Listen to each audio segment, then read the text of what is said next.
Am I the a-hole for not letting my brother and sister-in-law see my daughter after they threw away her medicine? I have a 4-year-old daughter, Emma. I'm an alcoholic, but I've been sober for 2 years. And my brother was Emma's court-appointed guardian from when she was 15 months old to just before her 3rd birthday. I had to fight for almost a year to get her back. My brother and sister-in-law are still upset that I took Emma from them and have called CPS on me numerous times and make it clear that they don't trust me to take care of my own kid.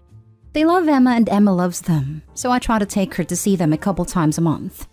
A couple weeks ago, Emma caught the stomach flu from someone at her preschool. I'm in school full-time and had a midterm that day, so I asked my brother to watch her for a couple hours so I could take my test. They said they were happy to take her, so I brought her to their house that morning with her medicines, a schedule saying when she's supposed to take which medicine and the dosage, a bottle of Pedialyte and a few changes of clothes. I came to pick her up after the midterm, and half her medicines, her clothes, and her Pedialyte were gone.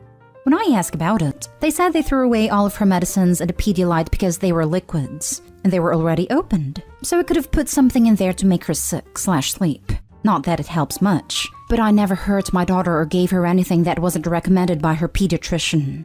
They also said I shouldn't be giving her Tylenol and Motrin. Again, her doctor said it's fine, so they didn't buy her any Motrin. Then I asked about the nausea medicine, prescription, and they said they didn't think she needs prescription meds for the stomach flu. They also felt her clothes weren't good enough for her, so they gave it to their neighbor for their garage sale and bought her new clothes, meaning they most likely took her shopping when she was sick and should have been resting. I left with Emma and haven't spoken to them since, except to tell them they will not be allowed anywhere near my kid unsupervised. I'm working in Thanksgiving, so I was going to drop Emma off with my parents, so she could see my family. But I still don't want her to be around them without me, so I'm leaving her with her babysitter instead. Now my family is giving me a hard time for not letting my brother and sister-in-law see Emma, and are excusing what they did by saying they were just worried about her. Am I the a-hole for not letting my daughter see my brother and sister-in-law? Now for the top comments. Not the a-hole. Your brother and sister-in-law are sabotaging your recovery and relationship with your child. I wouldn't be surprised to see them talk negatively about you and your history as she gets older. You may need some distance to feel safer and have the mental capacity to deal with them. They don't know this, but Em and I are moving across the country in February. I think the space will be good for us. A bit of advice: I would not give heads up. At all. I'll send them a postcard when we get there. They aren't worried about Emma. They are trying to sabotage your parenting efforts so they can regain custody of your daughter. It was lovely that they gave her a safe place to be when it was needed, but you've earned your daughter and deserve to be her mother without these people treating you this way. OP documents this event of them throwing away her prescribed medicine. Names, dates, doctor's contact info, etc. Keep any text where they admit that and their other bizarre behavior that day. You may need it one day. I'm not a lawyer or caseworker or anything like that, but I wonder if it could be a good idea to call the doctor to get new scripts and ask them to make a note in the file stating that brother and sister-in-law disposed of the original dosage.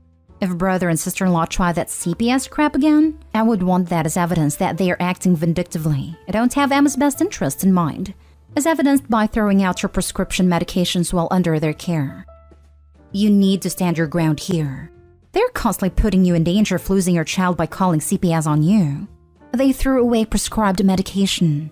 They're acting as if Emma is their daughter and undermining your decisions as a parent. They need to be cut out of your and Emma's life immediately. Next story. Am I the a-hole for letting my son keep his twins' ashes? We used to have 3 kids, Jane the eldest and Castor and Pollux, twins. Castor died unexpectedly about 5 years ago, and so we chose to have him cremated. His urn was always in the common area of the house. Our daughter Jane, 24, was the first to move out a few years ago, whereas Pollux, almost 21, moved out more recently. When moving out, Pollux asked if he could take his twins' ashes with him. My wife and I agreed without hesitation because he was, in the family, the person who was the most impacted by Castor's death. Words cannot begin to describe how close they were. He didn't say a word for months when he died, and even years after his death, always sits down in front of the urn every day for at least an hour to think/meditate. Additionally, the boys always said and promised to each other that they would move out together and be roommates when they grow up. So we thought it would only be right to grant him his wish. Anyway, Jane visits us about once every 2 months. The first time she came after Pollux moved out, she didn't notice Castor's urn was missing. The second time she asked if we had moved to earn elsewhere and we told her, expecting her to understand, that we let Pollux keep it as Castor was his twin and they promised each other they would live together. She did not take it well and exploded on us, yelling that he has no right, etc. We told her she can always just visit her brother, who lives closer to her than us anyway and with whom she has a good relationship with, to see the urn, but she rebutted that it was symbolic and that this was unfair. She left the house quickly afterwards. Now, Jane is sometimes prone to outbursts, so we weren't too shocked and still hoped she would just get over it. But now Pollux is telling us she's been fighting with him over the phone and calling him some nasty things I won't repeat. Some of the family members have suggested we just take the urn back home with us if only to restore the peace. But I feel like this is also about what Castor would have wanted. He wasn't expecting to die, so he obviously didn't write a will. But I'm 100% sure he would have wanted to stay with his brother. Even Jane agrees, but he's too dead to care. Jane either needs counseling or she needs to check herself. At 24, she should know better than to throw a tantrum when she isn't happy with the decision you've made.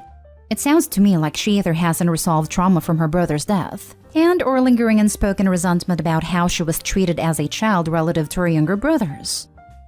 I say this with a genuine heart, but it sounds like your daughter needs therapy. And your son doesn't deserve more trauma by her inability to handle her feelings. Overall, it sounds like she ended up feeling left out of a twin thing that she's probably struggled with since they were born.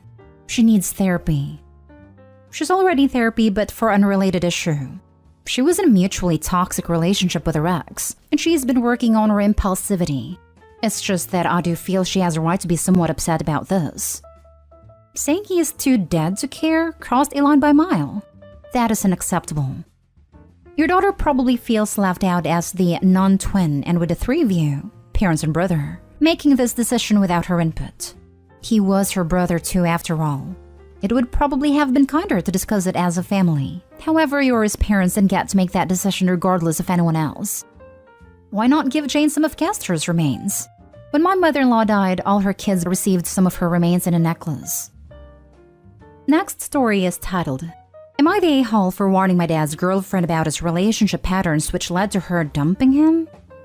I'm 16 female and my 45-year-old dad has this habit of dating college-age women and dumping them after like 2 to 3 years, then complaining about how needy and clingy they were. It's been going on my entire life and it really annoys me. Like, I feel like if he doesn't want someone clingy, a woman in her early 20s willing to date a guy who could be her dad maybe isn't the best option. It's seriously like he's allergic to any woman over 23. I've made half-jokey comments before about how I think it's creepy he only dates women 24 and under, but apparently I need to mind my own business. Even though I live with him full-time, so the women he brings over kinda are my business, especially if he wants to complain to me about them when he dumps them for being clingy. Anyway, so about a week ago, he introduced his new girlfriend to me, and she's 21, but could easily pass for my age. Like she wouldn't be out of place in my high school. I don't know, it really bothered me in particular that day. So when my dad wasn't around, I told her that if she's looking for a long-term thing, she won't get it from my dad because he'll definitely dump her before she turns 24 like every single other woman he's ever dated. And then he'll call her a pathetic clingy mess behind her back. I didn't think she believed me, because at the time she laughed it off and said it was different with her. But I guess she thought about it, and she ended up dumping him yesterday and must have told my dad what I said, because now he's angry at me for interfering in his relationship. He also says he's hurt that I think of him that way, even though literally all I did was tell the truth. And I think if he doesn't want to be thought of that way, he should stop being like that. Now for the comments. You told the truth. If he's offended by it, perhaps he should change his behavior. I can't believe you told him the truth instead of lying because we're family. Also, your dad is a grade A creep OP. Jesus Christ. If I saw any of my friends dating someone that old, I would hold an intervention. I would ask him then to hurry up and get through his midlife crisis, so you won't have to hear him complain about dating 20s then. Bruh, if he's been in crisis for like 15 years, we have bigger problems. Frankly, your dad's dating patterns sound predatory. I'm pretty liberal about age gaps generally, but if you only date substantially younger people and break things off once they're a bit older, it suggests you like holding a certain amount of power over your partner. And that's a glaring red flag. You were right to warn her about that. Yeah, this isn't like he happens to have dated a couple of really young women. He literally only dates college-age women, And there's been like 7 or 8 of them, not counting the ones I never met because I didn't date them long enough. I wouldn't be shocked if his Tinder is set to only women aged 18 to 22. Next story. Am I the a-hole for leaving my mom's early when her whole family took Christmas photos? Me, 16 male, and my mom don't have much a good relationship. They had a bad divorce after my mom left my dad for some guy when I was 7. And I only saw her once every 6 months because she got married then buys with her new family. Since last year, she wanted us to start talking more and seeing each other. And finally met my 2 half-brothers who were 6 and 4. Then her 2 other step-kids around same age as me. I'm only with her on weekends. And the last one, they were doing Christmas photos they sent to the family. And I mean her husband's family and also my mom's. So like my grandparents, my aunts, cousins, etc. They had a photographer actually come. Everyone was dressed for it except me, and she told me it just wouldn't make sense if I'm in it since the pictures are also going to her husband's family side. But then I argued, well, our family side is getting pictures of his kids, so why does it matter? Like she said she wanted me to be part of their family when I started staying over since last year, but now they don't want me to include it in their family photo? My mom told me it's not a big deal, and I just went upstairs while they did a thing. I don't know why, but it just made me really mad, but also sad. I didn't want to stay there for the weekend, so my dad came after sending him a text. My mom argued with him outside because it was only Friday, but I told her I didn't want to stay there if she doesn't want to include me in their family, and I'd rather go be with Dad. My mom is still mad about it. She says she didn't mean to treat me that way, but how I behaved after cutting out our time was mean, and that hurts her feelings. And I'm the a-hole for reacting that way basically. For me, it still hurts, so maybe that's why I don't see if I was wrong for cutting off our weekend short. Not the a-hole. Your mother is a terrible parent. She cuts you out of the picture, you cut her time. Simple. I'm so sorry she did that to you, and for how she treats you in general. And it's not like Mom couldn't have included him for some pictures. Like, damn. Cold-blooded. Not the a-hole, but your mom certainly is. I don't blame you if you never want to go back. She's made it pretty clear who should things off as her family. Thing is, I didn't even want to start seeing her in the first place. She wanted me to, so I gave it a chance. And after all these months of going to see them, now suddenly she doesn't want me included. Please protect yourself. I'm an adult in my 30s, and this would absolutely crush me. Your dad sounds awesome. He's your true family. You two should have a fun Christmas photo shoot and send those out to family. I haven't always had a good relationship with my family. When my dad died, they did family photos without me and I was an adult. Your dad sounds like a good guy. I'm sorry this happened. May I suggest having someone to talk to as when you're older? It's harder to do that, but it helps. I did therapy stuff as a kid, but mostly now just talk to my dad. He was cool about it when we left. We went to go eat, then had a whole talk we always have about how it's her and not me. Now for the last story. Am I the a-hole for demanding my parents spend the same amount of money they spend on my autistic brother every month? I, male 16, have an autistic brother, male 14, with lots of medical needs. We don't have a close relationship because of his behavior in general. And my parents both work high-paying jobs, have been focusing all their attention on him, which is sort of fine with me, by the way. Here's the problem.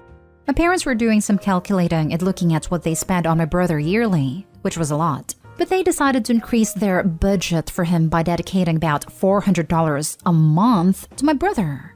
Thing is, my allowance is barely $100 a month. I found out and blew up at my parents and asked for equality, and to either split the money between me and my brother or make my allowance same as him. But they told me off explaining that my brother has medical needs and require doctor's appointments and medication that they need money for, while I'm perfectly healthy. I pointed out how unfair they have been, and how they were obviously playing favorites and causing me to resent my brother and driving a wedge between us here. But their argument that I should not hate my brother since the money goes to medication and whatnot, and not clothes and toys. After further arguing, my dad called me an overprivileged spoiled brat who had no right to demand anything from them, and that I should consider myself lucky I still get $100 allowance, when I'm perfectly capable to work if I don't like it so much. I'm now indefinitely grounded for demanding to be treated equally to my brother and pointing out their favoritism. You're the a-hole and entitled. Your parents owe you a shelter, food, clothes, and education. They don't owe you an allowance and luxuries. Your brother has medical needs. You have superficial wants. If you really want things to be equal with your brother, maybe you should take some of his medical issues so things could be fair all around. I completely agree. There is a huge difference between spending money on a kid's medical treatment and giving a kid an allowance for whatever BS they want to buy. He needs to get a job if he wants more. My son is close to his age. He gets $10 per week and must do his chores to get that. $100 per month allowance is a lot. He needs to show appreciation to his parents. I'm so sorry for you, Opie. It might be so difficult to have a cold heart. You don't care to not have much attention from your parents. Well, you would be totally entitled to share this feeling. But you were so upset to not have your $400 allowance a month. In what world do you live in? Don't you see that this is not an allowance for your brother but medical expenses? Tell me how much of the $400 your brother is spending for fun things. Pretty sure that your brother will be happy to do without going to the doctor regularly, but instead having the same life as yours. Be a good person, have some empathy for your family, and don't be a greedy person. Jeez, you are only 16 and you already place money over feelings. Need money? Get a job. By the way, you're the a-hole.